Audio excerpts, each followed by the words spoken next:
auparavant. Et il y a beaucoup d'émotions autour de ce livre, de cette rencontre autour de Michel Tersiquel, dans ce lieu entouré des amis de Michel, Marcel Gonzalez, Claude Huard. Bon, c'est un joli lieu de rencontre. Là. Alors, pour remonter un petit peu toute l'histoire, Kelly va peut-être commencer, et ensuite Marcel va raconter toute son histoire, sa rencontre avec Michel Tersiquel. Voilà. Je vais pas remonter très très loin, je vais juste faire peut-être un petit état des lieux, où est-ce qu'on en est aujourd'hui autour de l'œuvre de Michel Tersiquel. En me présentant d'abord, donc Yann Coteau, donc moi je suis le conservateur du port-musée de Douarnenez, qui est un établissement labellisé Musée de France, qui est un établissement donc, muséal important dans la région, qui n'est pas consacré qu'aux bateaux, mais aussi à toute la vie maritime. Et derrière cette vie maritime, il y a des objets, il y a des archives, il y a des photographies. Donc il y a tout ce panel-là, et cette équipe aussi de professionnels. Ce qui nous a fait rencontrer Michel Tersiquel récemment, en 2011, c'est tout simplement la situation un peu d'urgence devant laquelle était le fonds d'atelier de Michel Tersiquel, qui avait vécu depuis la mort de l'artiste une vie un petit peu compliquée. Et la possibilité qu'on avait, nous, en tant qu'établissement, et puis par notre réseau, par nos relations, d'accueillir ce fonds, à la fois sur le plan professionnel, mais aussi en donnant des garanties aux ayants droit et aux différentes parties liées à ce fonds. Alors en 2012, de façon officielle, le fonds d'atelier qui avait déjà été placé en sûreté chez nous, est devenu un dépôt au sein du musée. Donc le musée n'en est pas propriétaire, il en est le dépositaire pour une période de 10 ans auprès de la famille. Et il s'agit bien de ce qu'on appelle le fonds d'atelier, c'est-à-dire tous les clichés, les négatifs, les tirages, les affiches qui, à la mort de Michel Tersiquel, ont été récupérés entre guillemets dans son atelier. C'est donc une matière extrêmement riche, extrêmement importante, parce qu'il n'y a pas seulement les incunables, il n'y a pas seulement les tirages connus et reconnus, mais il y a aussi toute une vie, tout un parcours de vie de ce photographe qui est là, à la fois des photographies qu'il a sélectionnées, d'autres qu'il a laissées dans ses tiroirs mais qu'il n'a pas sélectionnées. Et donc il y a toute une vie d'artiste à travers ce fonds, qui se lie aussi à des archives plus ou moins bien rangées, plus ou moins bien classées, mais aussi des archives qu'avait récoltées et classées Michel Tersiquel. Donc voilà, donc en 2012, ce fonds d'atelier est chez nous de façon officielle, et à ce moment-là, se pose la question de savoir quelle stratégie on va développer vis-à-vis de ce trésor qui était arrivé chez nous. Alors, assez rapidement, en fait, en discutant avec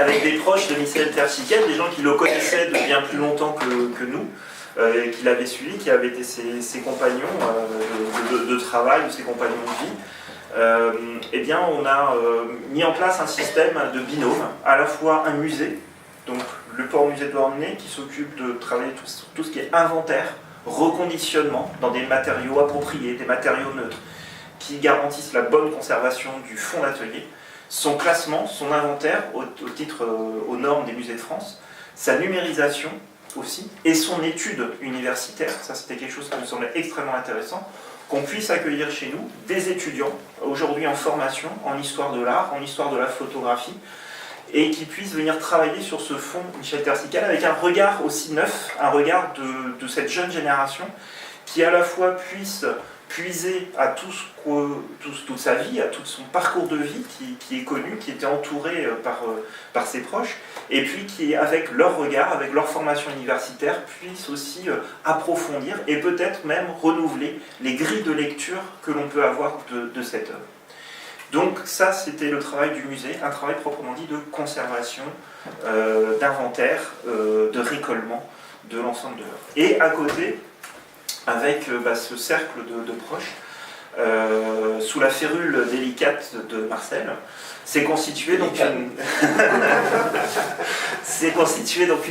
une association, l'association des amis de Michel Tersiquel, à qui la mission de valoriser ce travail a été confiée. C'est-à-dire qu'un des dangers que moi j'avais perçu un petit peu, c'est que il y avait plusieurs dangers que je percevais au moment où le fonds est arrivé chez nous à Douarnenez. Le premier danger, c'est qu'on fasse comme pas mal de musées, qu'on se dise, bah voilà, on a le fonds chez nous, on en devient propriétaire, et puis finalement on a un peu l'éternité pour travailler dessus. Donc on ne s'y met pas tout de suite, on ne se met pas d'échéance, et puis au fur et à mesure des demandes, on commencera à travailler dessus. Et pour moi, ça, c'était une vraie problématique, parce que je pense que l'œuvre de Michel Tersiquel méritait d'avoir des piqûres de rappel à ce moment-là, méritait d'être réétudiée aussi en profondeur avec des yeux neufs. Et enfin, il y avait le support de ces photos. Il faut savoir qu'on s'est assez mal conservé sur le long terme les négatifs photographiques. Et donc si on ne s'en occupe pas tout de suite, c'est après des stratégies de conservation qui sont extrêmement complexes. Donc il y avait cette volonté pour nous d'aller vite. Et c'est pour ça qu'on a proposé aux ayants droit une échéance de 10 ans. C'est pas, on s'est fixé sur un dépôt à 10 ans parce qu'on disait, ben voilà, dans 10 ans, ce sera le temps de faire les bilans. Et on verra où on en est. Et nous, on a pris un engagement en termes de mobilisation d'équipe. Donc ça, c'était le premier danger sur lequel que je voulais contrecarrer. C'était l'idée qu'on avait quelque chose d'immuable chez nous et qu'on avait l'éternité pour s'en occuper. Ça, c'était la première chose. Le deuxième danger que je voyais à l'arrivée de ce fonds photographique à Douarnenez, c'est que, bien que je sois extrêmement sensible et extrêmement fier de travailler à Douarnenez, je ne voulais pas non plus que Douarnenez soit le seul lieu d'exposition des photos de Michel Tersiquel. Parce qu'il me semblait tout à fait important que l'œuvre de Michel Tersiquel soit montrée non seulement à l'échelle régionale, mais voire au-delà, parce qu'elle le méritait, et que donc nous n'avions pas fait une captation sur un héritage pour ne montrer que lui au final. D'où l'idée de travailler avec l'association et que cette association puisse...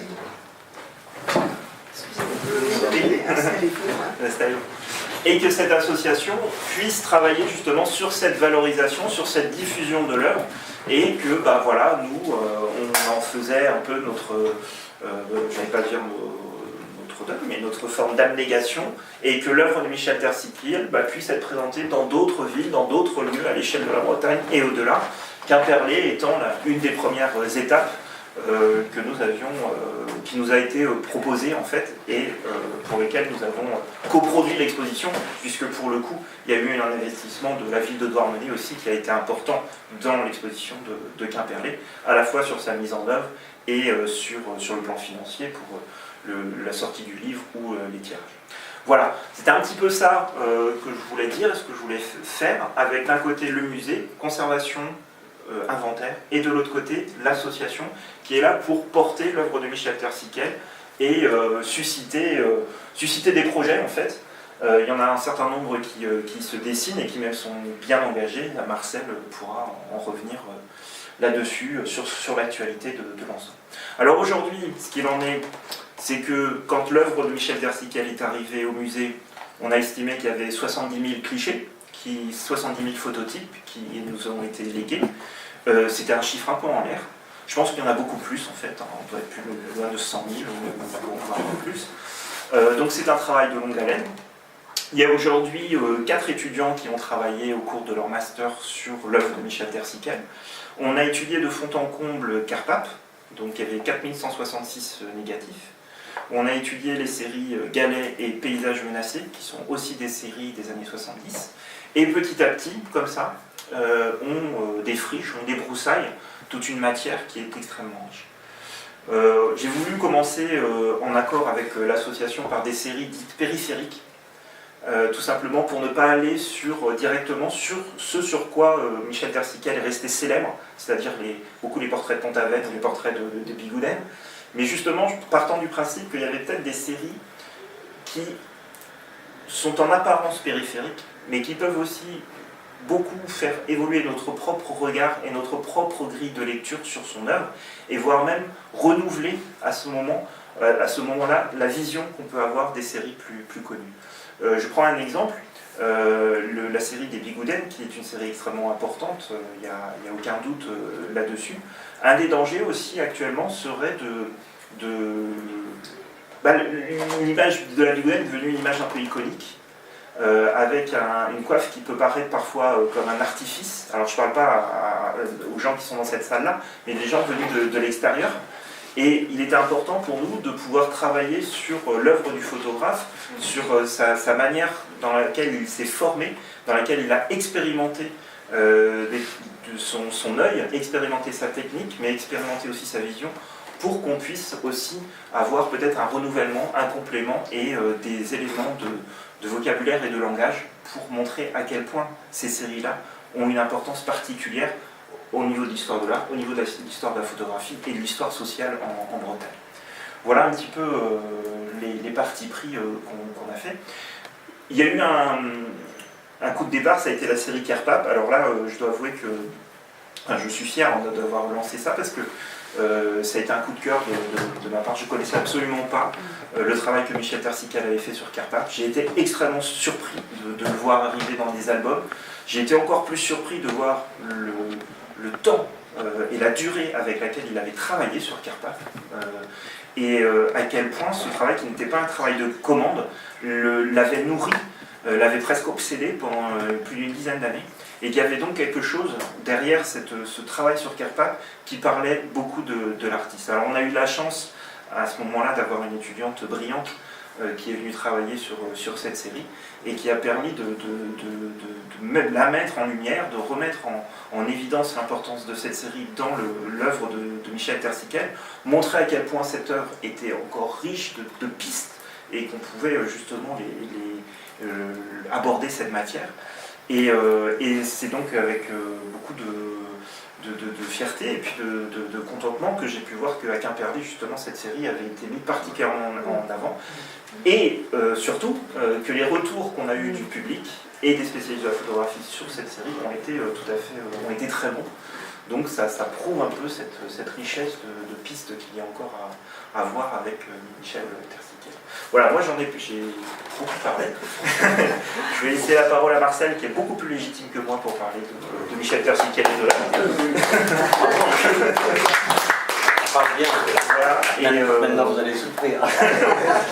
Et voilà, moi j'ai une vision peut-être un peu plus de conservateur, un peu plus froide. Et oui, le travail sur Kerpap que tu as entrepris avec les étudiantes, je ne sais pas si vous êtes allé voir l'expo à Quimperlé, indispensable, puisque c'est la plus grande expo jamais faite sur Tersical. Rien que là-haut, il y a quand même 11 séries de montrées en noir et blanc aux Ursulines. Et grâce au travail de Kelly et des étudiants, on a su, par exemple, qu'à Kerpap, il est resté 14 ans. Enfin, il est retourné régulièrement travailler pendant 14 ans. Ceux qui ont connu Tercy, dont moi, j'aurais jamais pensé ça. Enfin, 3 ans, 4 ans, pas plus. Quoi. Et pourtant, j'ai vécu des expos, il y en a eu très peu sur Kerpap. Il y en a eu une à Kerpap, il y en a eu une à Nantes. Et voilà, on ne s'imaginait pas comment ce travail était long, obstiné, c'était revendiqué par Tersical. Donc c'est vraiment grâce à ton obstination à toi, ton travail, celui des étudiantes que tu diriges, qu'on sait tout ça. Quoi. Il faut savoir qu'on l'a montré aux Ursulines dans un lieu qui est ouvert au public pour la première fois, qui est le cloître des Ursulines. Et il faut savoir que ça a été une volonté de notre part de le montrer dans ce cloître où passent des élèves. Il y a un collège qui est lié aux Ursulines, au cloître, et c'est donc des gamins, gamines de 6e jusqu'en 3e qui passent dans ce cloître. Donc on a fait ce travail, c'était un peu osé de montrer un travail qui aurait pu choquer les jeunes, mais on a fait un grand boulot avec ces jeunes, c'est-à-dire qu'on est passé dans toutes les classes avant, dans les classes du collège, montrer les photos, discuter avec eux, parler de son boulot Kerpape, et on a eu un accueil extraordinaire, comme quoi nos jeunes sont quelquefois moins cons que les adultes. Franchement, ils ont trouvé ce boulot merveilleux, ils ont été très attristés parce que certaines photos leur paraissaient un peu dures, mais ils y ont vu plein de vie. Et s'est formé au sein du collège un petit groupe d'une dizaine d'élèves qui ont fait un atelier d'écriture, un petit texte. Et ils ont choisi eux-mêmes, chacun d'entre eux, une photo. Ils sont passés dans toutes les classes, défendre leurs photos et lire leur petit texte. Voilà, ce qui permet évidemment aux jeunes d'aller voir l'expo avec une préparation. Ça ne leur tombe pas comme ça dessus. Et du coup, d'aller visiter aussi... il y a quand même 17 classes dans ce collège. Et ça fait du bien de voir que les jeunes s'intéressent, redécouvrent Tersiquel, posent des questions. Ça a été des visites très, très vivantes. Donc, bravo, effectivement, pour ton travail. Nous, on a créé l'assaut, donc 1 an après le dépôt des ayants droit. Michel Tersiquel a 2 sœurs, que d'aucune d'entre vous connaissent. Une qui habite à Ancenis, assez loin de chez nous, et l'autre à Brest. Qui aurait dû être parmi nous aujourd'hui. Et alors, oui, Jacqueline et Paul devaient venir, mais Paul est un peu fragile de santé, il fait trop chaud, il m'a téléphoné ce matin, ils s'excusent tous les deux de ne pas pouvoir venir. Sinon, on aurait eu un témoignage de première main de sa grande frangine. On a constitué donc très vite l'assaut des amis de Michel Tersiquel. Kélidiane a expliqué, notre rôle c'est de faire connaître Tercy, de publier, de faire des expositions. Seulement on a démarré un peu pauvre, on se posait vraiment beaucoup de questions au début. D'abord parce qu'on n'avait pas de thunes, et puis parce que voilà, il nous fallait des offres pour faire une expo un peu grandiose, quoi. Le seul contact que l'on avait quand on a créé l'assaut, c'était une galerie de la République tchèque, à Rep, à Cheb. Il y a une galerie magistrale, sans doute la plus magistrale d'Europe, non pas au niveau pécuniaire, parce qu'ils n'ont pas beaucoup d'argent, mais au niveau majesté, quoi. C'est un lieu vraiment splendide. Et le directeur de la galerie, il y a déjà 25 ans qu'on est en contact à Quimperlé avec lui, avait connu Tercy, aurait voulu déjà, il y a une vingtaine d'années, une expo de Tercy. Donc voilà, puisqu'il y avait eu un contact, on s'était promis de faire une expo là-bas. Mais sans argent, c'était un peu compliqué.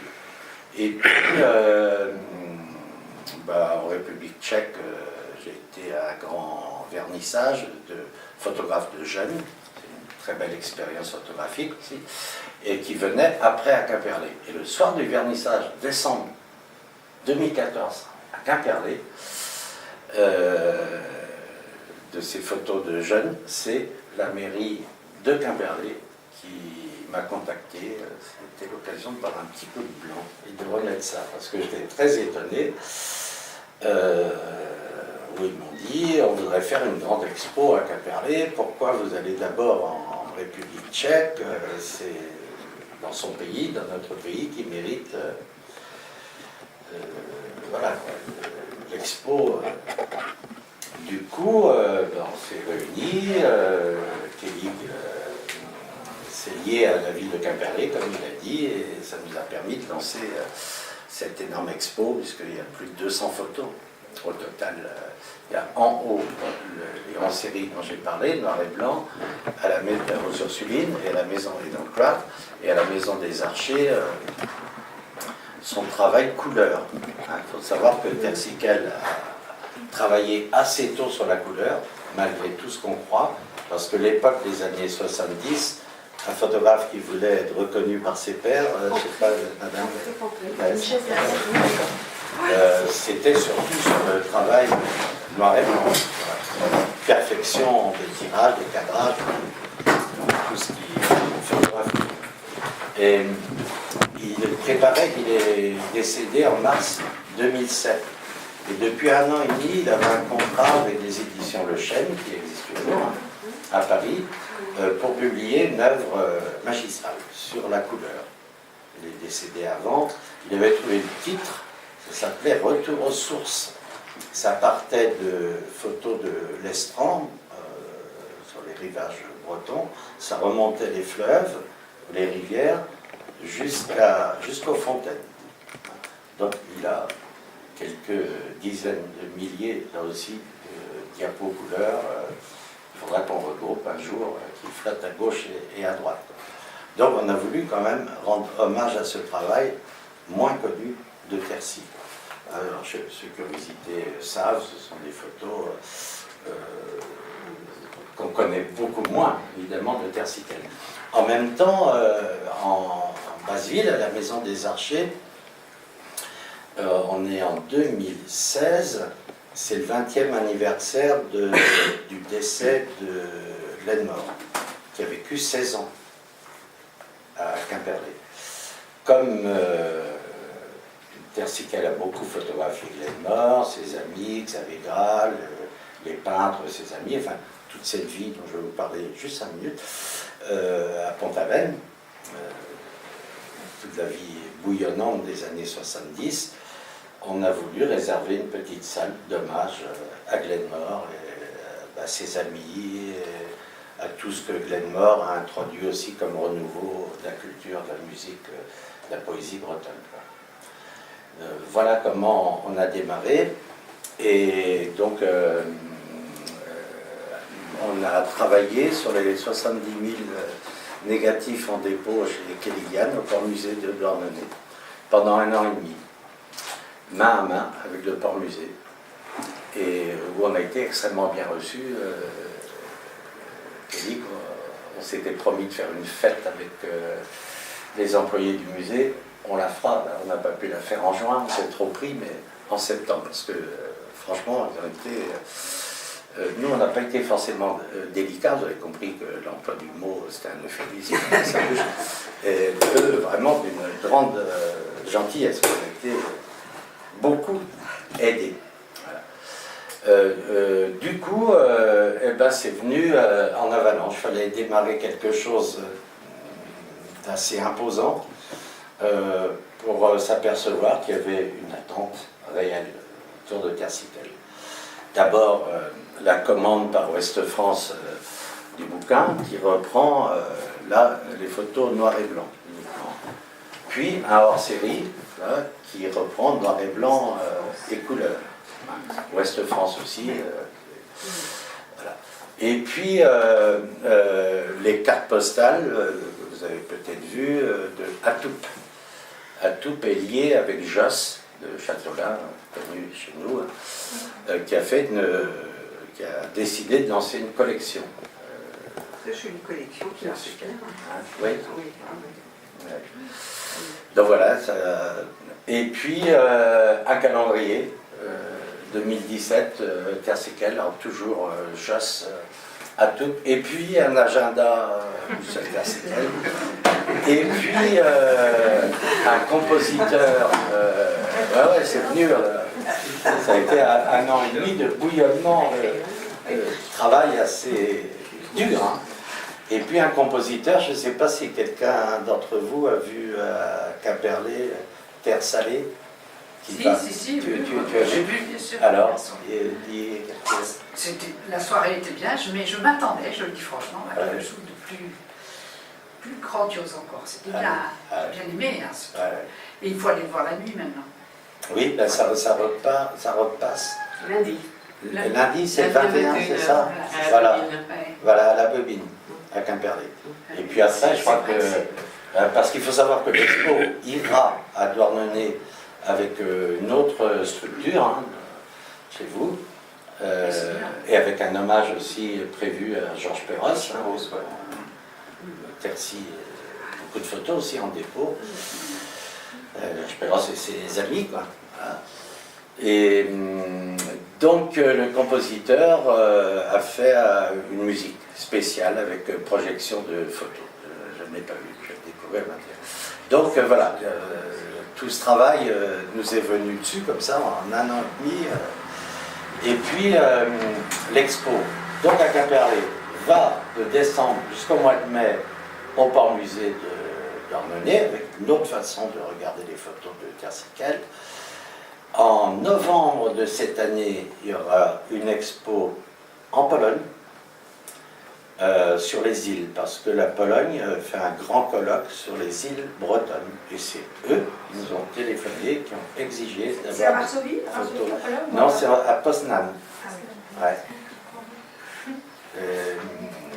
Donc ce sera sur les îles, et comme ils reçoivent Didier Skiban, il y aura aussi des photos de Didier Skiban, puisque Michel a fait souvent des photos, des portraits de Didier Skiban, ou bien les pochettes de ses disques. Voilà. Et puis en juin 2017, l'expo ira donc à la République, en République tchèque, à Cheb, dont je vous ai parlé, pendant plusieurs mois. Et puis en 2018, à l'abbaye de Flaran, dans le Gers, qui est un lieu sublime aussi d'exposition. D'abord, le lieu lui-même, très très beau. Voilà, on en est là pour l'instant, avec, c'est des petits scoops que je vais vous dire, là, des demandes, par exemple de la ville de Morlaix, par exemple, ça va se faire, il y a un salon du livre à Guérande, et ils veulent, le président est venu voir l'expo, il revient dans quelques temps avec le directeur, ils veulent, pendant, avant, pendant et après, bien sûr, une grande expo Tercy aussi à Guérande, qu'on ne refusera pas. Mais c'est toujours la même expo qui... Alors, ce sera aménagé. D'accord. Ouais. Pour la Pologne, évidemment, ce sera autre chose. L'expo telle qu'elle est, elle sera en République tchèque et à l'abbaye de Flaran. À l'abbaye de Flaran, ce sera plus... l'abbaye de Flaran est spécialisée dans le monde rural, en photographie, mais monde rural. Donc il y aura plus spécialité rurale. Voilà donc l'asso qui a démarré pauvre et petite a embarqué pour plusieurs années dans un travail sur Tercy-Siquel. L'asso est parti de combien de membres? Quelle est la grandeur de Alors votre au asso? début pour la lancer on était peu, 5 ou 6, normal, voilà. Eric fait partie du bureau.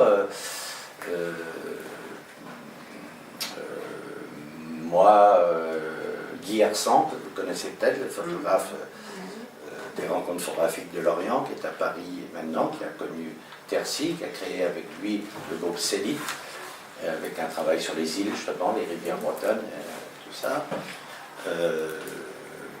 Christine, qui a très bien connu Tercy-Siquel. Mais bon, on était un peu restreint, puis ça s'est agrandi très très vite. Et vous êtes les bienvenus, on a besoin de monde. Voilà, là je sais pas, on est à 150, je crois bien aujourd'hui. Dès la première année, on a atteint le chiffre de 100 assez rapidement. En fait. Oui. Voilà.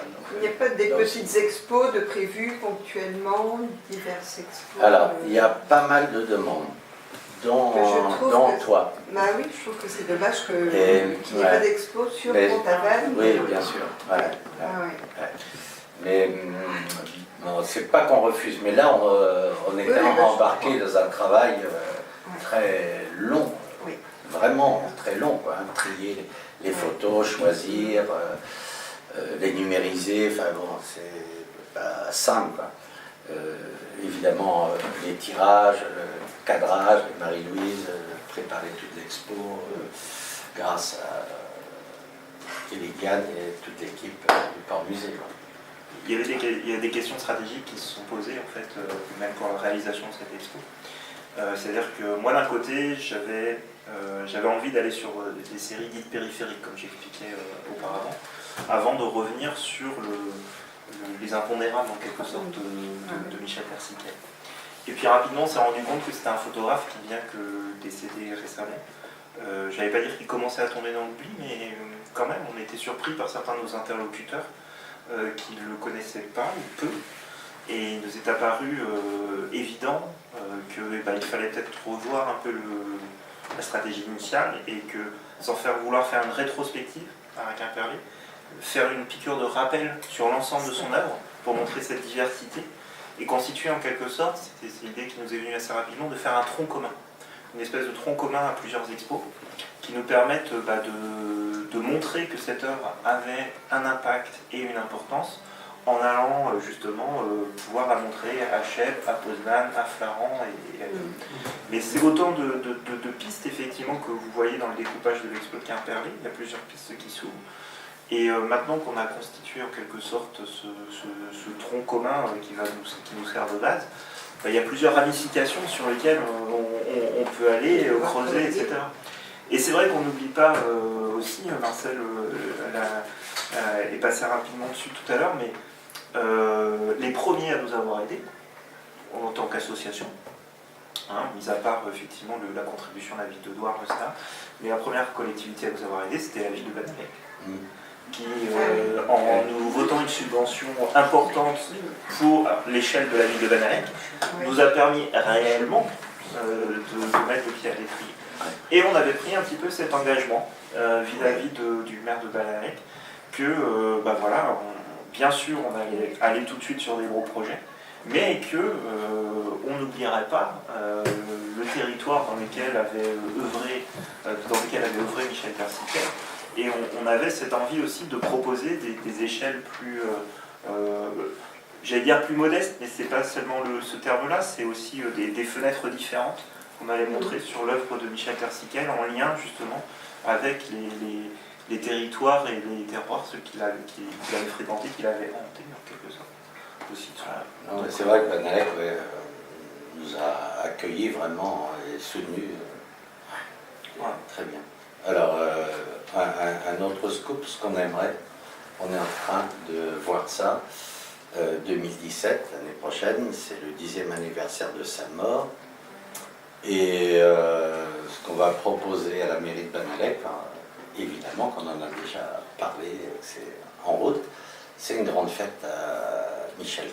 Une fête qui mériterait, c'est-à-dire pas seulement un dépôt de fleurs sur sa tombe, je ne crois pas qu'il aurait aimé ça comme ça, mais repas, festifs, chants,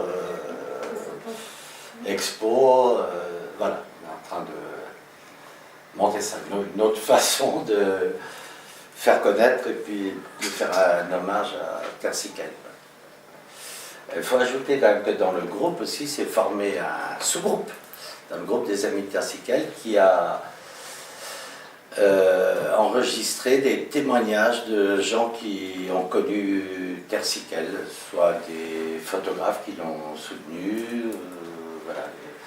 Ils en sont à une vingtaine maintenant, de petits documentaires, de petits films.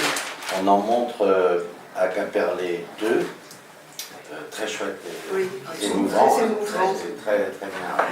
Et un de Gilles Servat en Basse-Ville, à la Maison des Archives. Et ils continuent leur boulot. Donc tout ça, vous voyez, ça fait partie de ce qui est déjà engrangé après si peu d'existence. Voilà. Juste un petit truc.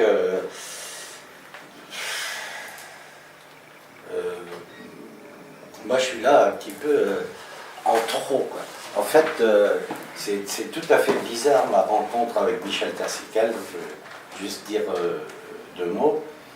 Moi, j'ai été formé plutôt dans le classicisme quand on fait des études de philo dans ces années que j'ai passées à l'université. On bénit le grec, le latin, les grands auteurs, et puis tout ce que les beaux-arts considèrent comme beaux-arts reconnus.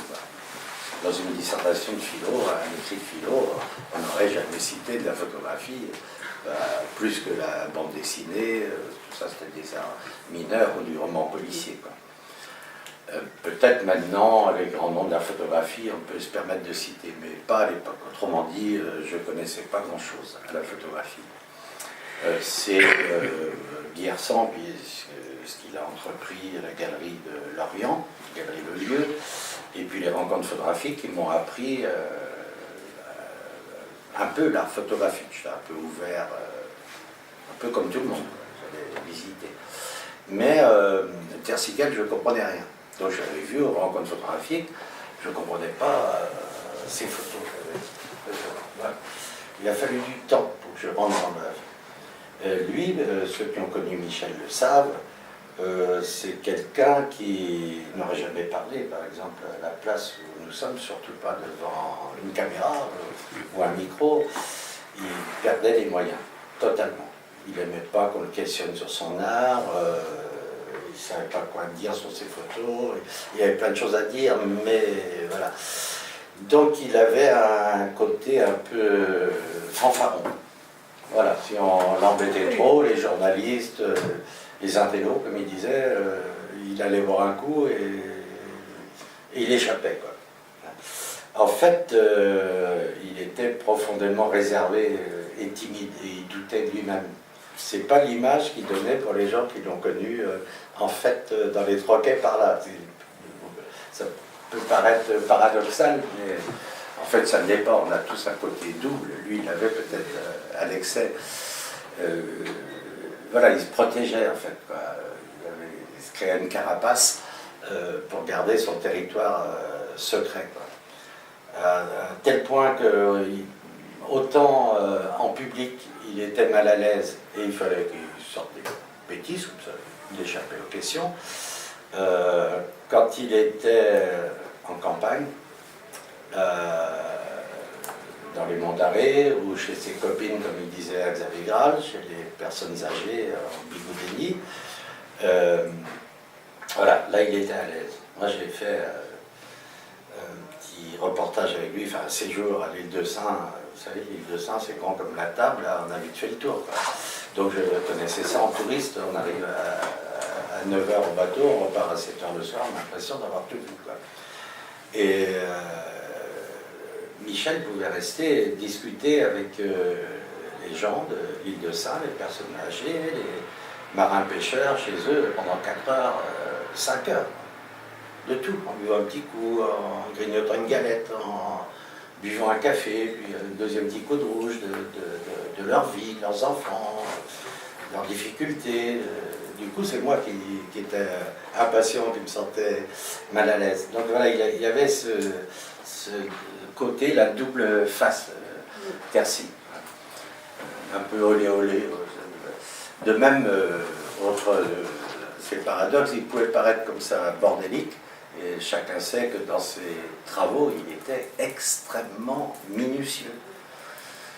Il avait un degré d'exigence extrême, c'est pour ça qu'il a été reconnu très tôt.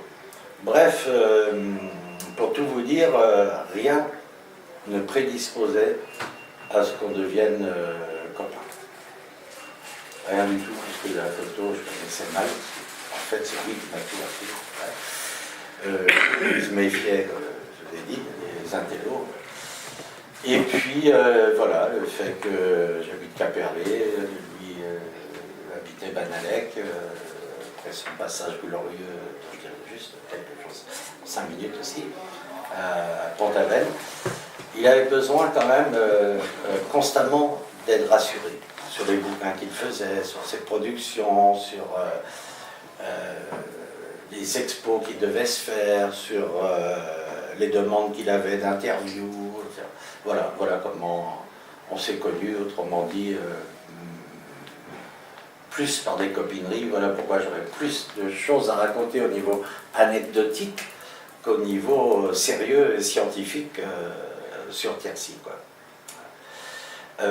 Vous savez tous que ce qui a fait démarrer Tersical, ce qui l'a fait reconnaître, c'est son passage à Pont-Aven. À 22 ans, je ne savais pas trop quoi foutre, il avait fait déjà un stage chez Nicole et Félix Le Garec à Plougny-Lanverne, avant son service militaire, des stages très courts.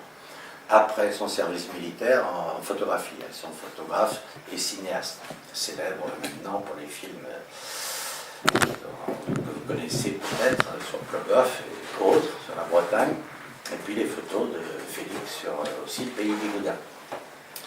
Et il avait fait l'école d'horlogerie, puisque son père à Banalec avait double métier, comme souvent les artisans d'ici, c'est photographe de campagne et horloger. Il avait été diplômé de l'école d'horlogerie. Mais bon, et à 22 ans, en novembre 66 exactement, il loue ce que vous connaissez tous à gauche, ce qui est maintenant sur le pont, là, ce qui est le restaurant du pont, je pense. Sur le pont. Le restaurant sur le pont, voilà. Quand vous êtes devant ce restaurant, donc à 2 pas d'ici, proche, vous levez les yeux et vous verrez la verrière sous laquelle il a travaillé. Donc, le voilà 22 ans, louant ça et se mettant au travail. Cette verrière est guidée nord, comme beaucoup d'ateliers de peintres, photographie ou peinture, ça ne se prend jamais en plein soleil, ça écrase les contours, la lumière, etc. Le mieux, évidemment, c'est une lumière rasante. Donc il s'est mis au travail très tôt pour faire des portraits. C'est une gageure, parce que sur le portrait, vous savez, en photographie, tout a été fait. Depuis Nadar, c'est compliqué de renouveler l'art du portrait. Et puis, Quercy a trouvé le truc, quoi. Il y a quelque chose dans ces portraits. À tel point que, lors on arrive dans les années 68, avant 70, il montre certains de ses portraits, il savait qu'il avait réussi quelque chose, il était assez fier pour le savoir. Dans les vitrines que vous avez toujours, un petit peu aménagées, mais enfin, ce qui est restaurant. Et là, pour la petite histoire, c'est un journaliste du Monde qui passe à Pont-Aven, pour d'autres raisons, parce que Pont-Aven est dans tous les guides, il baladait, il était en vacances, en touriste, et puis c'est un journaliste culinaire en fait, rien à voir avec la photographie. Et il voit ça dans les vitrines de Michel à côté, là. Et il est ébloui, et immédiatement, il lui organise une expo à Paris au Café Procope. Le Café Procope, c'est un café historique, c'est le plus vieux café de Paris. C'est le café où au XVIIIe siècle trônaient Voltaire, Jean-Jacques Rousseau, Diderot, tous les grands penseurs pré-révolutionnaires, et qui est aujourd'hui fréquenté par pas mal d'artistes, critiques d'art. Et voilà donc Michel, en 1970, à peine 26 ans, au Café Procope, grande expo de ses portraits. Et là, vient manger un soir Jean-Claude Lemanny, dont vous avez le témoignage aux Ursulines, venait d'être nommé conservateur, jeune conservateur de la Bibliothèque nationale de France. La Bibliothèque nationale de France garde en dépôt, vous le savez, les livres, évidemment, les revues, les manuscrits, etc. Et pour la première fois, il nomme un conservateur pour garder aussi trace de l'art photographique. Et donc Jean-Claude Lemanny tombe lui aussi amoureux des photos de Quercy, et du coup ça s'enchaîne très vite. Quercy devient son poulain, et en 1971, pour l'ouverture de ce qui démarre le dépôt photographique à la Bibliothèque nationale de France, Quercy se retrouve à côté des grands de la photographie qui sont en dépôt, de Bouba, Isis, Cartier-Bresson, etc. Voilà. Donc du coup, ce petit jeune-là rentre dans un club qui s'appelle un club qui est devenu célèbre, un des seuls clubs d'ailleurs de photographes dans l'histoire de la photographie, s'appelait les 30-40. 30-40, c'est la dimension standard de photographie. Et puis c'était aussi lancer des jeunes. Des jeunes qui sont devenus grands dans la photographie, soit comme photographe, hein, Dieuzel par exemple, qui a lancé la galerie de Toulouse, le Château d'Eau, Gautran, qui est photographe lui-même, qui est venu, que tu étais voir à Paris, hein, critique d'art, ami de Loineau, etc. Voilà. Et le petit jeune de chez nous, là, arrive dans le club des 30-40, Paris, ça l'attirait pas du tout. Je le dis tout de suite. Il revenait en courant dans sa Bretagne natale, lui. Mais il amène un travail que vous pouvez voir dans le bouquin, et qu'on a montré là-bas aussi, qui a été étudié aussi par des étudiantes sous la direction de Kelligan, sur les galets. Il se promenait avec un galet, le vrai galet, vous l'avez en dépôt là-bas aussi, sous vitrine, qui plaçait toujours lumière rasante, donc lumière est le matin, ou ouest le soir, sur des rochers.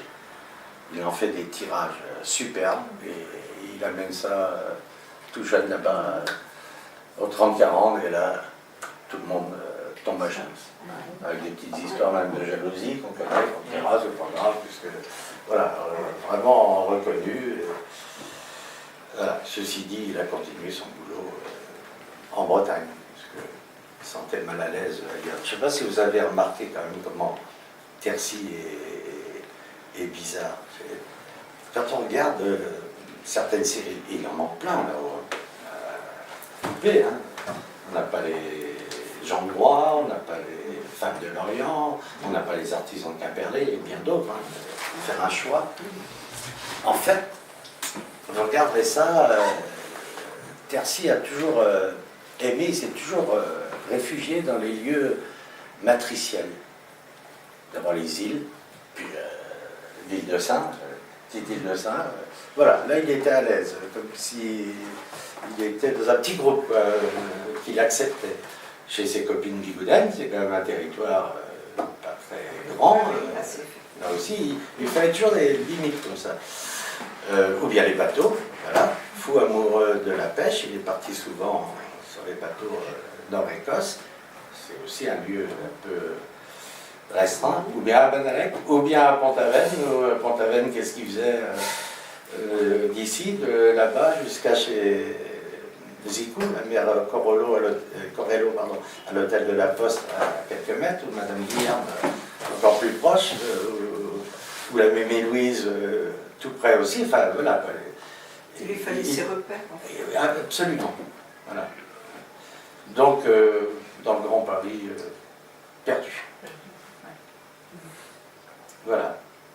Est-ce qu'il y a des questions?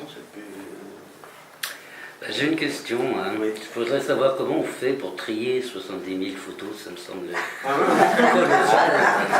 On s'est beaucoup posé la question aussi. Ouais. On se la pose encore, c'est pas trop. On se la pose encore en certains cas. Bon, le danger, effectivement, c'est l'espèce de. Et pardonnez-moi l'image, de nœud de spaghetti. On tire sur un spaghetti, puis il y a tous les spaghettis qui viennent. Là, c'est le danger, parce qu'on est vite détassé par là. En fait, malgré tout, on a une chance, c'est que tout n'est pas en désordre, en fait. Oui. Moi, nous, on a mis pas mal. Ouais, on a assez rouspété pour ça. Mais ce qui nous est arrivé, en fait, je l'ai écrit dans le texte, voilà, tout est arrivé dans un petit fourgon, mais dans ce petit fourgon, c'était des tiroirs, des dessertes, des caisses, des caissons. Et ces meubles constituent en quelque sorte aussi autant de strates, comme les strates archéologiques d'une vie, de sa vie d'artiste. Et ils sont plus ou moins répertoriés par thème, par date. Il y a certaines séries qui sont bien identifiées. Il y en a d'autres où c'est un peu le fatras, mais malgré tout, il y a un ordre, et on a commencé comme ça. Alors, effectivement, la première étudiante qui est venue travailler, voilà, elle s'est retrouvée dans cette masse comme ça. Et là, je lui ai sorti un tiroir que ça va être le tiroir de Kerpa. Puis je lui dis voilà, ton mémoire, c'est ça, c'est ce tiroir-là. Donc tu le prends en photo et puis on verra ce que ça donnera. Et on fait ça comme ça, c'est-à-dire série par série bien identifiée. On commence et puis petit à petit on progresse ainsi. Alors c'est aussi des séries qui sont cohérentes sur le plan de ce qu'on a, bien identifiées, qui nous paraissent être un témoignage important dans la construction de l'artiste. Et puis il y a un jour où on va arriver devant effectivement ce qui est plus compliqué, ce qui est plus difficile, c'est-à-dire le truc un peu tout entremêlé, dans lequel Tersiquel se retrouvait certainement. Mais nous, on n'est pas dans sa tête, donc c'est plus compliqué. Mais on espère qu'après avoir fait déjà ce travail de débranchage, d'élagage de l'ensemble, on puisse quand même pas mal... Mais on n'est pas découragé, même s'il y a eu des phases un peu compliquées pour la construction de l'expo, parce que là on avait la prétention de faire, non pas comme je disais une rétrospective, mais du moins de recréer une linéarité. Donc là il a fallu aller chercher certains clichés qui nous paraissaient extrêmement importants, et il a fallu fouiller, et là c'est les gens de l'association qui sont collés, avec beaucoup de désespoir par moment, et puis des grands moments d'exaltation. Au bout d'une journée, un négatif de trouver. Petite bière entre cadeaux. Voilà. Oui, c'est vrai. Donc c'est pas simple. Par contre, nous derrière, il y a tout un travail, c'est-à-dire qu'une fois que les séries sont identifiées, effectivement, elles sont toutes, comme je disais, numérisées, réinventoriées avec un nouveau numéro, un descriptif, entré dans une base de données. On a une espèce de logique de traçabilité qui est faite, c'est-à-dire qu'on garde l'origine du terroir dans lequel on a été là puiser pour essayer de comprendre la logique totale. Et voilà, c'est vrai.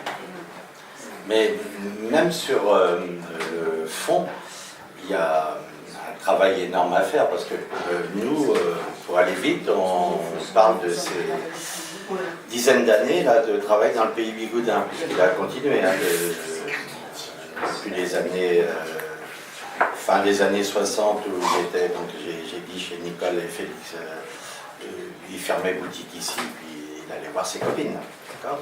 Mais voilà, on englobe ça sur le concept de travail du pays bigoudin. Sauf que dans le pays bigoudin, il y a des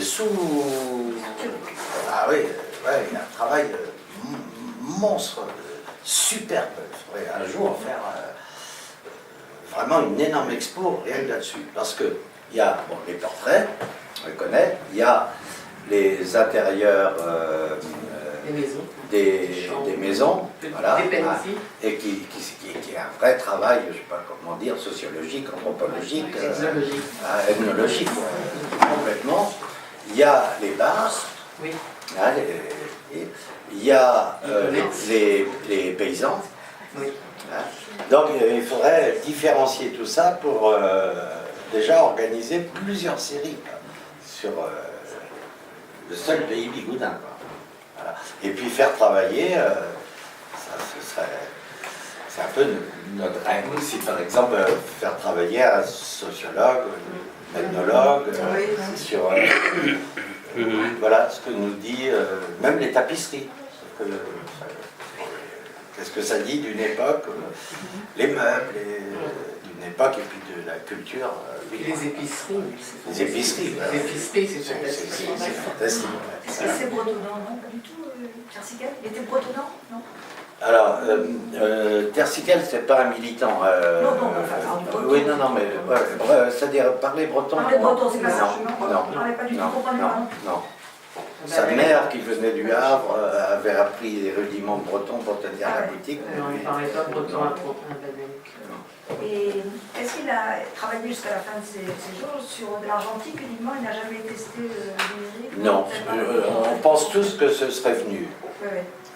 Mais non, il avait trop l'habitude, depuis qu'il est petit, il travaille avec son père sur l'argentique, donc il a cette habitude-là. Et puis, je répète, à l'époque, dans les années 70, on était reconnu sur vraiment le beau tirage qu'on faisait soi-même. Est-ce que vous savez exactement la photo qui a interpellé le Parisien qui est passé là? Parce que je me souviens, moi je passais aussi à l'époque là, et il y avait toujours une grande photo en vitrine qui évidemment interpellait quoi. C'était un portrait d'une fille avec des taches de rousseur, ou avec des grandes dents, ou alors c'était une dame qui sortait d'un carton, un peu nue, enfin...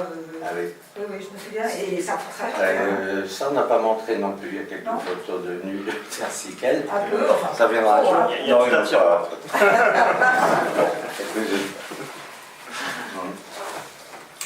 Alors, Tersiquel, d'abord, il n'était pas bavard, on a dit, il a les œufs. Et puis, il a laissé peu d'écrits. Or, on sait que les photos de Tersiquel, moins qu'on puisse dire, ne sont pas volées. C'est des années d'entretien avec des gens avant de prendre une photo. L'image, ceux qui ont visité l'expo, quand j'explique, c'est notre Mémie-Louise de Pont-Aven. Évidemment, la faire monter 2 étages là-haut plusieurs fois, faire défaire les cheveux, prendre une pause comme une comédienne, c'est des années. Voilà. Donc, qu'est-ce que je disais? Il n'écoute pas. Donc il ne sait pas exactement la photo qui a Donc il a laissé peu de traces. Si bien que là-bas, par exemple, ce qui l'a rendu célèbre, ses portraits. On sait que tous les portraits ont une histoire. Hein, qui était en rapport avec les parents, voilà, c'est pas fait comme ça, quoi. Et on a que les prénoms. Oui. Sur les 10 grandes qu'il y a là-bas, il y en a 4 dont on connaît l'histoire. Hein. La Mémie-Louise, Michel, que certains connaissent ici, le crêpier de Concarneau, son copain, qui est toujours là, il raconte plein de choses sur Tercy. La dame, comment elle s'appelle, qui avait une boutique d'objets anciens à Quimperlé, à Pont-Aven, pardon. Oui, Lisette Garenne. Madame Garenne. Ouais, voilà. Donc cela, on sait des choses. Et puis, on vient d'apprendre la photo qui est en bas, au milieu. On savait que le prénom. Anne. Et puis, il y a un mois, je faisais une visite guidée d'un groupe, et là, il y avait un monsieur qui était tout seul, en train de prendre des photos. Normalement, il n'y a pas le droit, mais enfin bon, sur son 06 comme ça, il prenait des photos globales, et puis il s'approchait de Anne, dont on ne connaissait rien. Et donc, je discutais avec lui, je dis, vous connaissez, le machin? Elle me dit, oui, c'est ma sœur. Donc, elle s'appelle Anne Berco, évidemment que tout ça on attend de cette expo, et après de Douarnenez, tu as encore plus de témoignages. Et sa sœur, Anne Berco, habite actuellement à Connemara. Donc on lui a téléphoné pour tout savoir. Elle ne connaissait pas ce portrait-là d'elle, elle savait que Tercy avait pris un portrait. Elle a daté le portrait, 1966, on est sûr, pris là-haut, là, oui. Et elle est venue voir l'expo parce qu'elle a gardé une petite maison familiale, c'est une famille qui était de Lanester, elle a travaillé avec Mel dans un resto, et elle venait de se faire couper les cheveux, c'est pour ça qu'elle a daté la photo, il y a des portraits de Tercy d'elle aussi, et c'est la maman de Emmanuelle Berco, de la réalisatrice, actrice qui a joué avec, qui est copine de Maïwenn, qui a joué avec Maïwenn, qui a eu le prix d'interprétation pour Mon Roi, je crois, qui est elle-même réalisatrice, et le 9 octobre 2016, le jour où l'expo se finit là, elle sort un film qui s'appelle La fille de Brest, et qui est l'histoire sur Irène Frachon, un hommage à Irène Frachon, qui a eu l'audace de combattre le médiateur. Voilà, voilà. Donc c'est elle, Anne Berco, et qui est elle-même maman d'un jeune chanteur qui pointe, et qui s'appelle Nemo. Nemo, oui. Voilà, qui a eu un prix aussi, paraît-il. Voilà. Donc voilà, surtout qu'il y a une histoire, on est très content, d'apprendre ça. Et on attend, elle va revenir voir l'expo, on attend qu'elle vienne avec Anne, sa fille, Nemo, son petit-fils, puisque tout ça est en vacances familiales à Merlevenez, ils ont gardé une petite maison de famille à Merlevenez, Maïwenn s'il faut, on fasse la fête. Et puis on attend d'autres indications sur d'autres photos. Les petites filles à taches de rousseur qui ont rendu Tercy célèbre, eh ben, on ne sait pas, on sait ses prénoms. On sait Il y avait la Béatrice, mère, on sait je pense qu'il y Sabine. avait même les filles aussi, parce que... Les deux petites dont on parle, Sabine et Béatrice, En tout cas, Ouais. c'était... Il y avait nombreux enfants. Oui, bah oui, alors on ne sait pas. Ce sont deux sœurs. Voilà, et pourtant elles ont été reproduites en affiche, en carte postale. Oui. L'affiche a même été vendue à Paris, au Louvre. Une des affiches, la petite fille de Rousseur. Et puis en Europe, en carte postale, mais bon. Alors on ne sait pas si elles sont d'ici ou si elles étaient On sait pas. irlandaises, parce qu'il y avait une légende qui Oui, disait c'est qu'elles ça. étaient irlandaises. Voilà, on a fait le bouquin en 2002. Ah, là-dessus, oui. Et c'est respect pour les gens qui avaient ouvert leurs portes et leur cœur. Donc ça, ils respectaient complètement. Mais pas d'écrit sur l'histoire de la photo, parce que, ouais, savoir. Vous avez parlé de Félix et Nicole Carrel, ils sont toujours actifs là? Ils ont toujours leur... Oui. Oui. Enfin, ils sont en retraite, hein, mais... Ils font toujours Ouais. des reportages. Ah, ben, ils font plus de reportages, il y a des expos de temps en temps. Quand on a fait un hommage au Guilvinec, c'était il y a 3 ans, à Tercy-Quel, il y avait des photos de Félix sur les conserveries les ouvrières sardinières de l'époque. Hein. Et puis quand ils sont invités pour passer des films sur Plogoff, tout ça. Oui.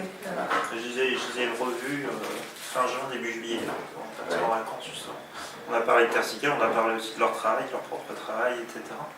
Donc voilà, ils ont des archives importantes. Il y a des choses intéressantes. Bon, ils ont leur propre aussi vécu avec Michel Tercy-Quel. Moi, je répondrais aussi à la question qui m'était posée sur les 70 000 photographies, en rebondissant sur les propos qu'a tenus tout de suite Marcel, avec la mémoire orale qui sont autour de ces photos. C'est évidemment plus facile, entre guillemets, de le faire maintenant, où on a ce souvenir de l'œuvre de Michel Tercy-Quel, où ses proches sont parmi là, peuvent témoigner, les modèles peuvent aussi évoquer la chose. Que de le faire dans 50 ans, où la rupture sera totale.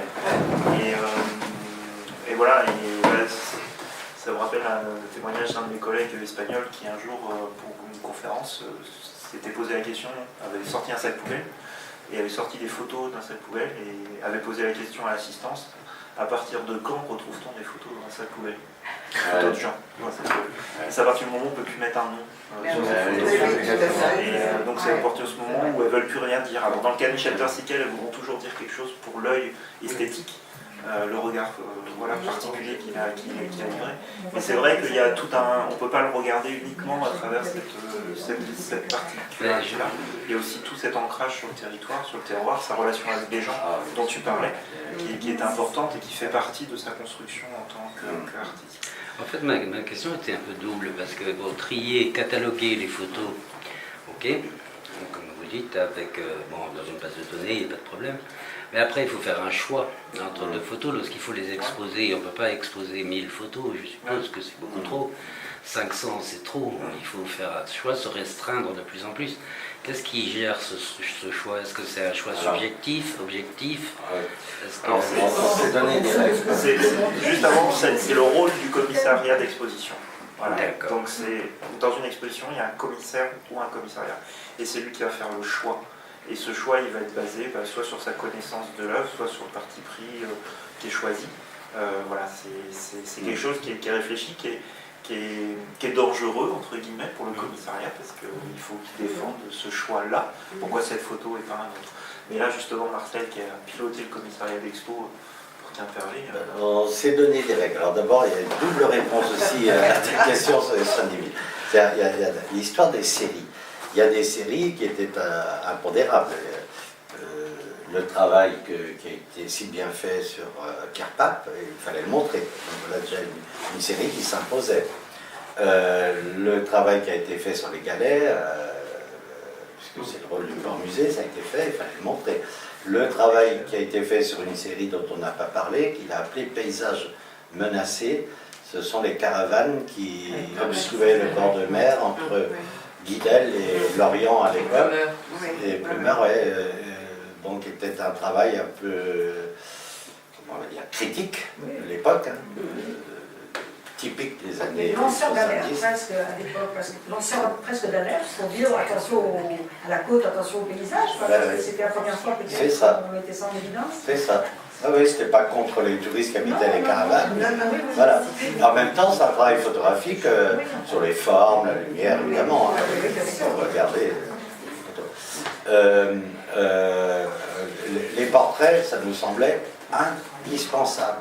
Parce que c'est comme ça que Quercy a été connu. Donc il faudrait apprendre aux gens aussi l'histoire de Quercy. Du coup, comme ça s'est passé dans les années glorieuses, 66-73, à Pont-Aven, avec ses contacts chez Nicole Corello, la dernière grande hôtesse de Pont-Aven, avec Glenn Morgue, avec Graal, Lépin, Gonzalez, tout ça, il nous semblait indispensable d'ajouter la série de cette période d'ébullition, d'émulation, qui a fait connaître Quercy. Il ne restait plus après qu'à choisir des séries pour compléter. Voilà. Mais est venue très vite la nécessité de montrer quelques photos justement du pays Bigoudin. Même si le travail est à faire, il y a plusieurs années de boulot. Son travail sur les marins pêcheurs. Parce que évidemment, ça a été un autre Tersiquel qui, après les années 80, a renouvelé quoi, son art. Voilà. C'est comme ça qu'on a fait. Alors, ça, c'est pour les séries. Dans le choix des photos des séries, on a voulu, on a tous à apprendre, y compris nous, quoi. On a voulu rester fidèle au choix de Tersiquel le plus possible. Alors, ça ne nous empêchait pas de créer. Mais par exemple, quand on tombe sur, je sais pas, Maria de tel endroit, et que tu tombes devant 100 négatifs, d'accord, pourquoi Tersiquel a choisi dans un bouquin, donc on a étudié tous les bouquins de Tersiquel, qu'est-ce qui a présidé au choix de Quercy? Pourquoi il a choisi celle-là plutôt qu'une autre? Donc nous, on avait à apprendre aussi. Il y avait des raisons photographiques, voilà, profondeur de champ, lumière, cadrage, voilà. Donc, du coup, c'est ce que disait Kelly, que trouver la photo qu'on voulait par respect pour l'œuvre de Michel, et puis nous, pour apprendre comment faire les choix. Donc, dans la plupart des séries que vous avez là, on s'est astreint, par respect pour son œuvre, à glisser les photos qu'il a choisies lui-même. Parce qu'il y a des raisons. Et puis après, on a créé, on a trouvé des photos qui n'avaient jamais été montrées, et qui sont dignes du travail, de la qualité du travail de Tersiquel. C'est ainsi que on a trouvé la photo de ce que les copains appellent l'Angélus de Tersiquel, qu'on a mis en grand toute seule sur un panneau là-bas, où on voit une dame, puis un monsieur avec une brouette et une fourche courbée, sur un paysage maritime. On a lancé une enquête. Qui c'est? Pourquoi ils sont là? Est-ce que c'est de la brume? Est-ce que c'est du goémon? C'est l'hypothèse la plus plausible pour l'instant. On sait pas ce qu'il y a derrière. Le goémon qui était à droite en train de brûler, et le gars était avec sa bourrette pour ramasser du goémon pour son jardin. Enfin voilà. On voudrait aussi que cette photo-là qu'on montre pour la première fois nous parle, raconte une histoire, parce que toutes les photos de Tersiquel, il y a une histoire à raconter. Donc ça viendra. Voilà ce qui a présidé, avec quelques créations qui ont heurté la conscience des ayatollahs tersiqueliens. Par exemple, on a regroupé les photos, faute de concept, qu'on a appelé clin d'œil. Voilà. Tersiquel, c'est pas quelqu'un qui, comme Cartier-Bresson, se baladait avec un Leica en bandoulière pour prendre la photo. Cartier-Bresson avait intitulé ça l'instant décisif. 2 secondes après, tu es là, c'est trop tard. Tu n'as pas capté l'événement, 2 secondes avant, c'est pas la peine, il n'y a pas d'événement. Tersiquel, c'est jamais ça. J'ai dit, c'était un long entretien avec les gens, voilà, pas de photos volées. Mais de temps en temps, il glissait lui-même dans les nombreux ouvrages revus qui ont été faits sur lui, une petite photo comme ça, clin d'œil. La photo emblématique qui est en carte postale, hein, c'est cette dame bigoudaine qui vend des affaires l'Octudie, je crois, au Saint-Guénolé. Elle a sa coiffe comme ça, puis derrière il y a une usine. Il y a la fumée. On dirait que la fumée sort de la coiffe. On dirait que la fumée sort de la coiffe. Bon, alors c'est pas une photo. C'est pas tout à fait l'instant décisif, parce que cette dame-là, il la connaissait par cœur, il a fait plein de portraits d'elle, de son travail, voilà. Mais voilà, il y avait un moment un peu drôle comme ça, donc on a regroupé certaines photos comme ça. Et les gens du voyage, c'est des gens de la région aussi, parce qu'elles sont magnifiques. Oui. C'est des gens de la région. Ça, c'est la période des caravanes et tout ça. Ah non, non, c'est bien plus tard. Ah, ouais. Je ne connaissais pas du tout. Oui, non, mais ça c'est moins connu. Ça, c'est un choix délibéré du commissariat d'exposition de mettre en évidence cette série magnifique. Bien. Mais c'était peu connu. Hein, ah oui. Ils sont magnifiques. Parmi les séries que vous n'avez pas retenues, qu'est-ce qu'il y a il y a par exemple les artisans de Quimperlé, juste voulu les montrer à Quimperlé. On n'avait plus de place et puis plus de pognon pour faire les reproductions.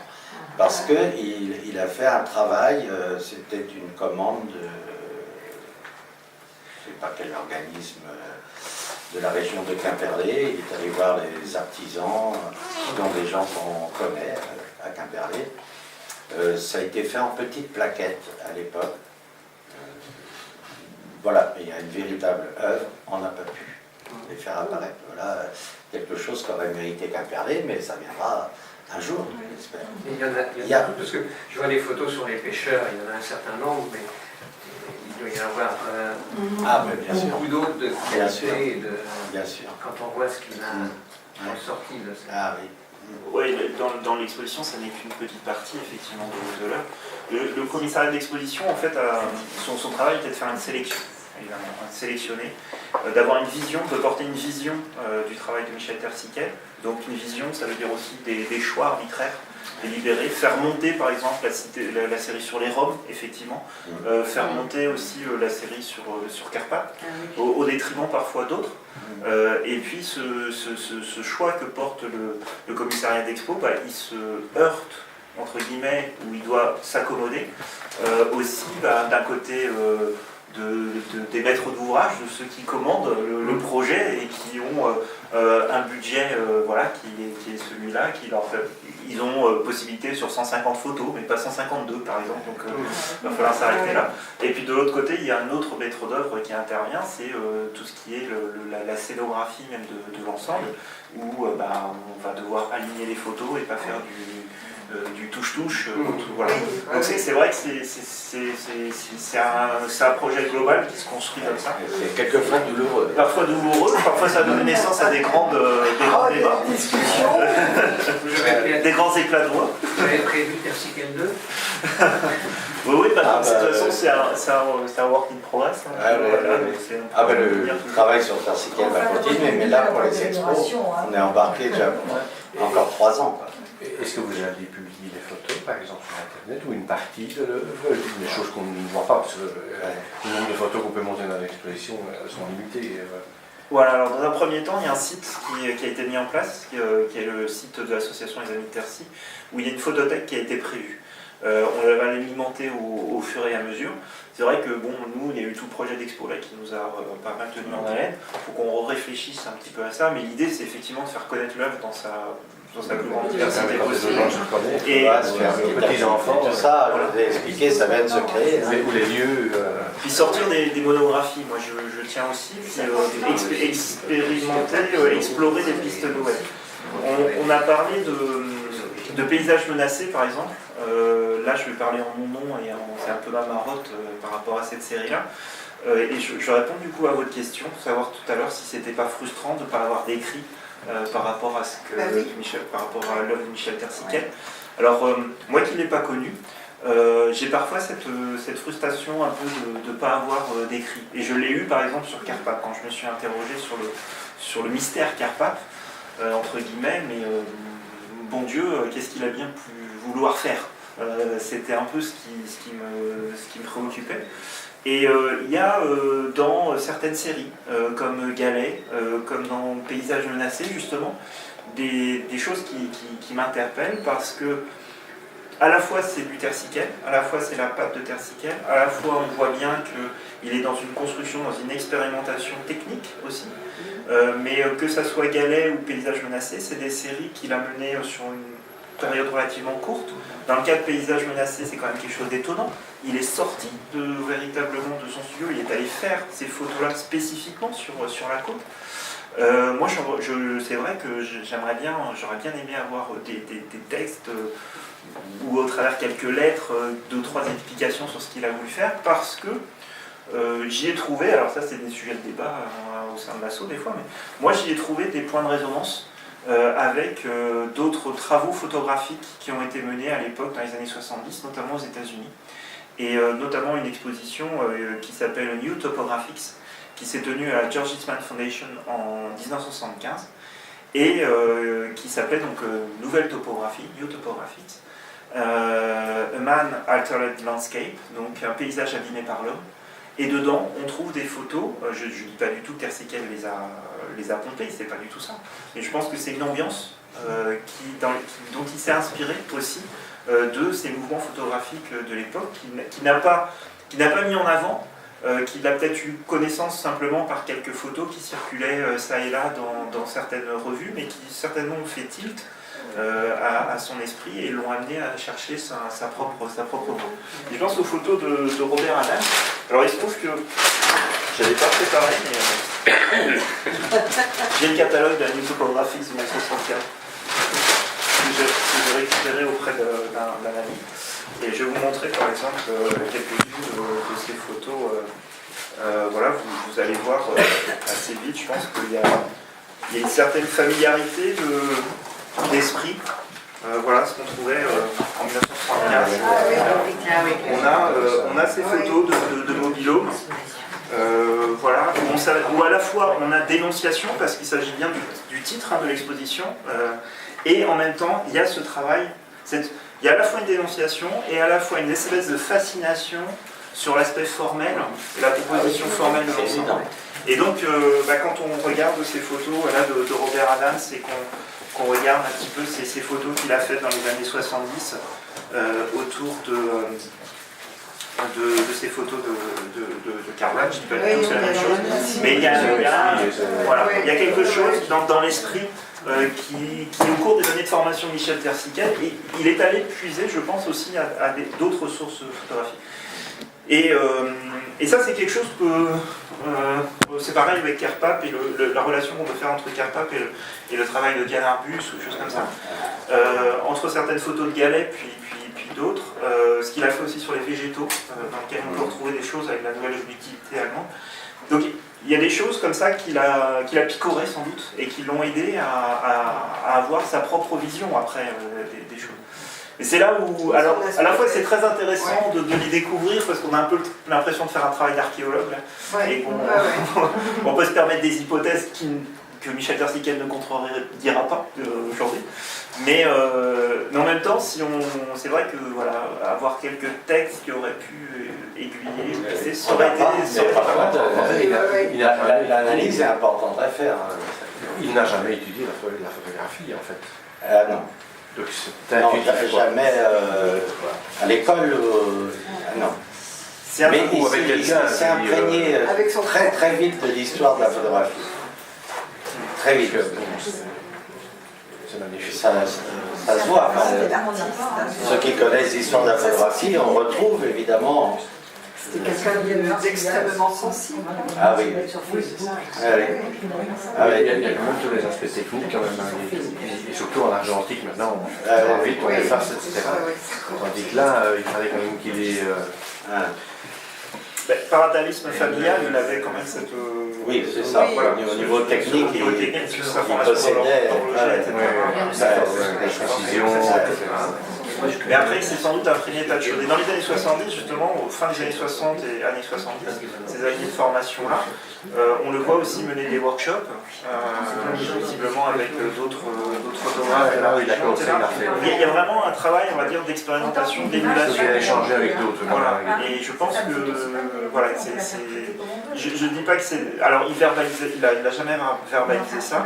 C'était peut-être pas de manière complètement consciente, mais il y avait toute une ambiance et il a puisé, je pense, enfin moi c'est la vision que j'ai. Il a puisé dans ces choses-là. Et c'est vrai que j'ai commencé moi avec les étudiantes un peu à travailler cet aspect-là sur les relations qu'on peut mettre un petit peu dans ces expérimentations des années 70 et l'avant-garde notamment américaine de la photo à l'époque. Il ne l'a pas copié, il ne l'a pas pris directement, il n'en a pas tiré. Il y avait ça dans l'ambiance. Voilà. Aucun artiste ne crée ex nihilo. Il y a un fil rouge entre tous ni les écrivain, oui, bien sûr, au contraire. Et c'est pas du tout de diminuer, au contraire, puisque quand Magali, donc une étudiante qui a travaillé sur Kerpap, a présenté son mémoire à l'université de Rennes, sous la direction de Nathalie Boulouche, qui est une historienne de la photographie, sa professeure était totalement stupéfaite de voir que dès le début des années 70, Michel Tersiquel s'était préoccupé de la question du corps à travers le centre de rééducation de Kerpap, et que pour elle c'était extrêmement tôt pour un photographe français, voire peut-être précoce. Et de même, quand il s'interroge sur les paysages menacés, etc., il va puiser dans quelque chose qui... c'est mon hypothèse, qui va puiser dans quelque chose qui se passe aux États-Unis aussi, mais il est extrêmement précoce, et c'est son originalité profonde, lui, en tant qu'artiste ici, d'avoir su sentir ça, et d'avoir travaillé cette matière-là ici. C'est extraordinaire ce style récent et qu'en fait on ne sait rien d'eux ou à peu près, ou très peu finalement, où il n'y a pas d'écrit, il ne racontait pas. Son moyen d'expression était la photo. Est-ce qu'il ne parlait pas de son travail, Marcel? Parlait-il de son travail? Il fallait vraiment beaucoup le bousculer pour qu'il en parle. Et surtout, il fallait apporter des réponses. Et là, il disait oui ou non. Voilà. Pour les hypothèses, par exemple, sur les taches de rousseur, là, j'en ai parlé de nombreuses fois, pour qu'ils se mettent un peu en route, quoi. Qu'ils disent oui, il y a peut-être ça, ce que tu dis. En fait, il restait toujours très flou par rapport à son travail. Oui. Il ne verbalisait pas en public. Non, il ne théorisait pas en tout cas. Il savait qu'il avait fait un travail important, par exemple sur les bigoudens, dont j'ai interrogé souvent, il savait. Mais voilà. Il faisait, c'est tout. Il n'a plus envie, il n'a plus envie de son métier. Moi je ne dirais pas ça, qu'il n'a plus envie, je ne suis pas trop sûr. Non. Voilà. Il y a par exemple une série, Michel, pour répondre à ta question, une série qui est formidable, c'est un travail qu'il a fait sur les femmes au port de pêche de Kéroman. Alors, ça c'est une beauté, c'est couleurs. Ça on n'a pas montré. La série Femmes de l'Orient. Alors il y a l'autre série Femmes de l'Orient, qui est le renouveau des portraits qu'on connaît, on n'a pas montré non plus. Enfin, voilà. Il y a encore du boulot. Il y a du Jean Mois, oui, on n'a pas montré. Même sur les îles, on montre très peu de choses. Et il y en a. Ah oui. Femmes de l'Orient fait partie des truc un peu difficile à avoir retiré. Ah oui. Le fait de mettre sur le C'est un site thème permet intéressant. peut-être aussi d'avoir des retours sur les annonces. Ouais, c'est ce qu'on espère en fait. Il y a justement une rubrique Racontez votre Tercy en fait, qui est là pour que les gens puissent laisser des commentaires et qui est liée à l'identification de ces photos. Alors c'est vrai, il y a tout ce qu'on a dit. Moi du côté de Douarn, j'ai les patrons richeurs qui ont embarqué Tercy, qui m'ont livré pas mal de témoignages. Mais voilà, c'est effectivement des choses qu'il ne faut pas qu'on rate. Oui, il faut faire vite, parce que voilà. Non, pour certaines choses, c'est même urgent. Ne serait-ce aussi un témoignage. aussi des questions toutes bêtes, mais dans l'évolution sociale ou sociétale qu'on a avec l'emprise du droit et du droit à l'image, on a intérêt à mettre des noms sur les photos. Je me demandais justement. Et c'est des questions, on parlait de choix aussi, de choix des photos. Dans certaines séries, le choix des photos, c'est fait, c'est fait pour des raisons artistiques, esthétiques, bien sûr, sensibles, mais aussi parfois par le fait que les personnes n'étaient pas forcément identifiables proprement dit, et on n'aurait pas eu de problème en fait, avec la famille. Je pense sur des sujets un petit peu compliqués comme celui de Kerpa, par exemple, où là on a des corps qui sont mis sur les photos, qu'on peut lire de manière très sensible et très... Enfin, voilà. Mais on peut aussi parfois les lire avec la douleur ou le handicap. Et donc là ça peut être compliqué avec les familles parce qu'il peut y avoir des histoires très difficiles. Et là, on a essayé de faire une recherche et c'est très très compliqué. Parce que retrouver des archives 1972, même avec l'aide des gens qui ont travaillé à Carpa, qui sont nos amis, on n'arrive pas à trouver. Ça vient des jeunes qui sont venus à Carpa, d'abord, qui sont toujours là, d'où ils sont, pas forcément de Fontavel. Bienvenue. Un peu tard. Et alors, Gilda est en là? Non. Ah bon? Non. Ouais. Non. Bah non. Bah non. J'ai attendu. Ah ouais. Je suis désolée, j'ai oublié de partir plus tôt, merci. Mais alors, vous êtes de Fontavel? Non, je suis Quimperlé. Ah, de Quimperlé? Parce qu'on veut bien mettre un mot Ah, mais sur je le vous déjà livre. Quimperlé. Ah bah, parfait. Voilà. Pas de problème. Et voilà notre Gilda. Ah ben Gilda. C'est très féminin. C'est normal, c'est Tercy. C'est normal. Ben, à son âge, Gilda, je vais me doper parce que tu auras des choses à écrire. Je fais aussi. Voilà, Gilda. Comment vas-tu? C'est ton tour.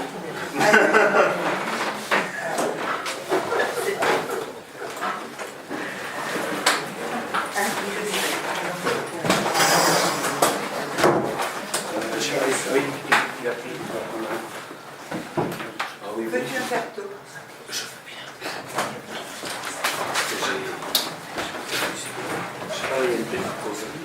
C'est ça, on a déjà sur les séries Lumière et la série Couleur. Voilà. Et puis je sais pas si ça peut-être tout, je sais pas. Vas-y, je démarre. Ce qui m'a intéressé, c'était qu'est-ce que l'époque a fait de Tercy Caser. Pas le regard personnel de Tercy sur son époque, ce qui est l'essentiel de l'artiste, c'est sa vision, mais comme tout le monde, on est influencé par son environnement, le lieu, l'époque, et d'évidence, quand on regarde ça comme ça, il a accompagné 40 ans de la Bretagne. Mais tout ça, ça a peut-être déjà été un petit. D'abord, l'engouement. D'abord, quand il refuse, on lui propose de faire une carrière de photographe national, grand photographe parisien, il fallait être à Paris. Il refuse. Alors, c'est vrai qu'il y a peut-être des raisons personnelles, la ville, etc.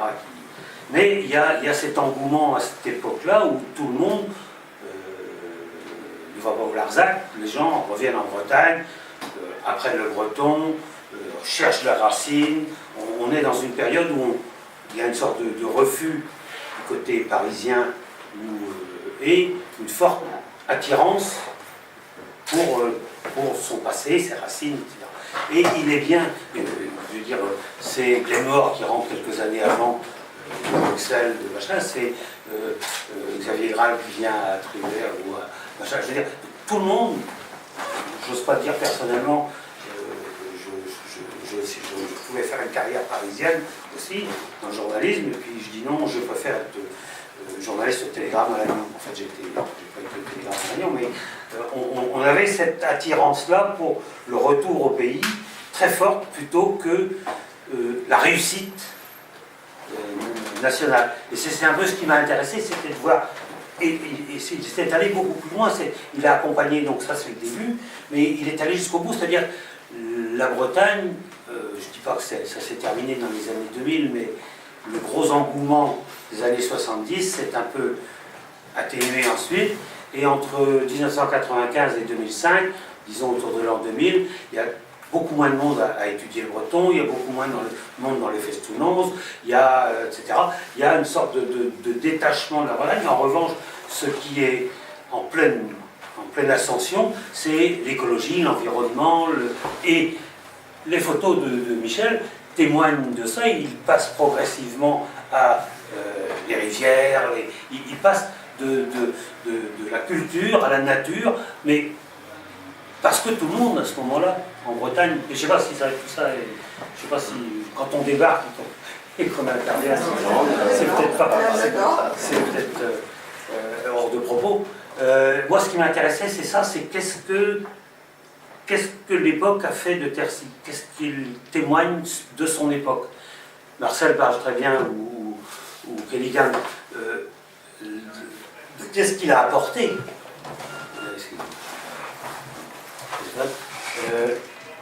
Mais moi, ce qui m'intéressait, c'est l'autre vision, c'est-à-dire qu'est-ce que l'époque, de quoi il témoigne de son époque.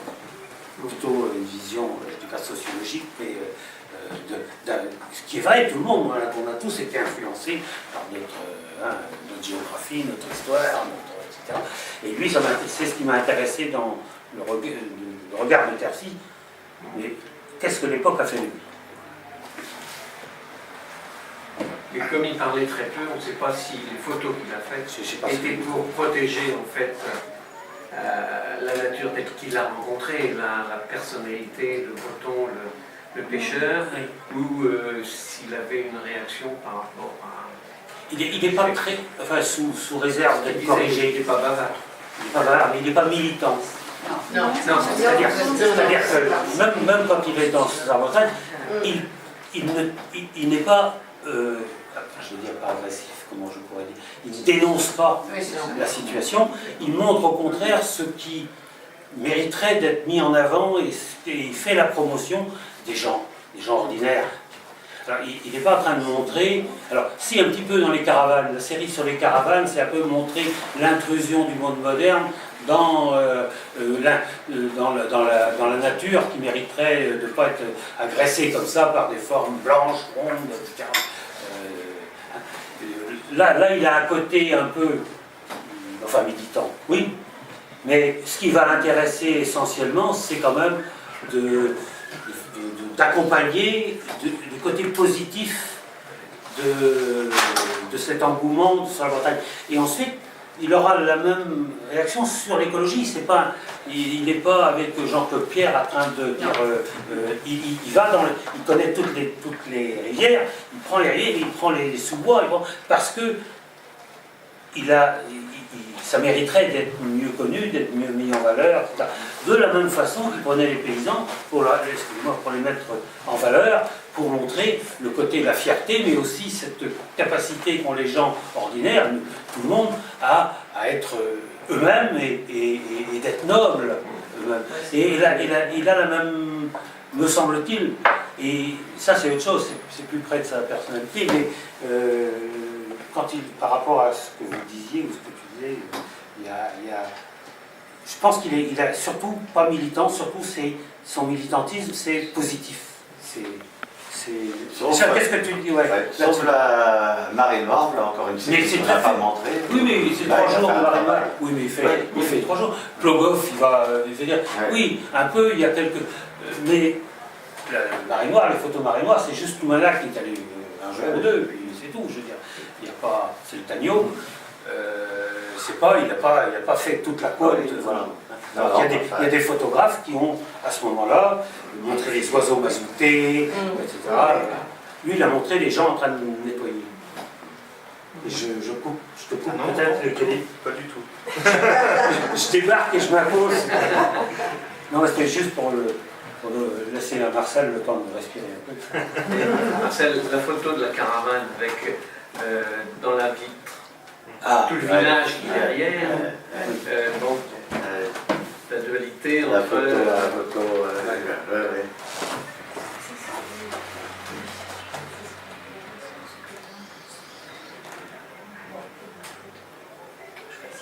la dualité entre le paysage qu'il veut conserver et puis ce qu'on voit en reflet, avec toutes les petites barrières et toutes les clôtures. La privatisation de la côte. D'ailleurs, maintenant, on ne pourrait plus faire cette photo-là parce que c'est interdit. Enfin, on ne peut plus mettre des caravanes comme il y en avait à cette époque-là, dans les années 70, sur toute la côte, que ce soit dans le Léon, dans le pays bigoudal, il y en avait partout. Du côté de Guidel, chacun pouvait mettre sa caravane dans un petit côté. C'est fini. Il n'y en a plus beaucoup.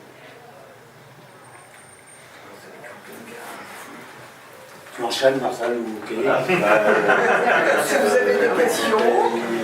Nous subissons depuis il est 6 heures. Ce que je peux dire, c'est que dans la voiture qui nous amenait en fait pour la sortie du livre, quand on est allé à l'imprimerie corriger et puis vérifier les épreuves qui sortaient, j'ai soumis une idée à Marcel.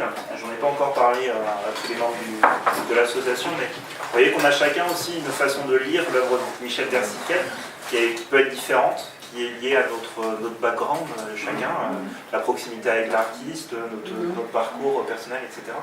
Et m'est venue l'idée d'organiser donc dans 1 an ou dans 2 ans avec le support de tous ceux qui ont travaillé sur l'œuvre de Michel Tersiquel, les étudiants et puis ceux de l'association, de faire une espèce de journée d'études, je n'oserais pas dire encore colloque, mais une journée d'études sur une problématique qui s'appellerait lire Tersiquel.